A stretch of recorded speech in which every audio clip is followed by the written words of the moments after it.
Hello বন্ধুরা, সবাই কেমন আছো? আশা করি সবাই ভালো আছো, আমিও ভালো আছি। দেখো আজকে বাড়িতে রান্না করেছি বিরিয়ানি, আলুর বিরিয়ানি করেছি আর চিকেন চাপ করেছি আর শাশুড়ি মায়ের জন্য ডিম করেছি। শাশুড়ি মা যেহেতু বিরিয়ানি খায় কিন্তু চিকেনটা উনি খায় না, ওই জন্য বিরিয়ানিটা আলাদা করেছি, নাহলে আমি একসঙ্গেই করতাম।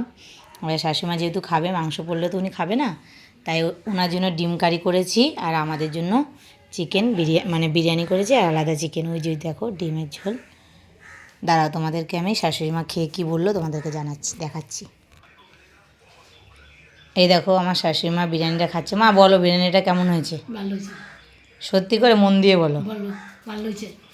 হাত দিয়ে খাও, একটু হাত দিয়ে খাও। দেখো আমার শাশুড়ি মা তো আগে হাত দিয়ে খেতে পারতো না, এখন অল্প অল্প করে খাওয়া শিখেছে, হাত দিয়ে ব্রাশও করে, হাত দিয়ে খায়, এখন একটুখানি হাঁটতেও পারে।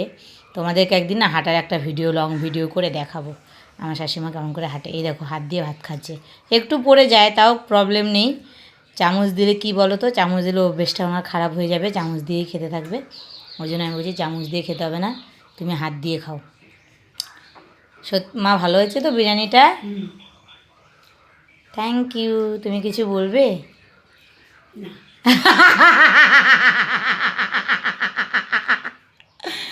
তোমার বৌমাকে কিছু বলতে চাইছো তুমি? কি বলবে? ভালো হয়েছে, থ্যাংক ইউ। ওই দেখো ভালো হয়েছে, থ্যাংক ইউ। ও হো, আর আমার কি চাই বলো? আমার শাশুড়িমা বলে দিয়েছে ভালো হয়েছে, আবার থ্যাংক ইউ। আমি ভীষণ খুশি হয়েছি।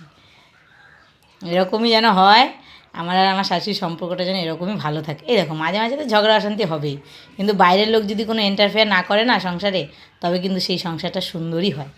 তোমরা কি বলো, ভুল বলেছি না ঠিক বলেছি? অবশ্যই কমেন্ট করে কিন্তু জানাবে।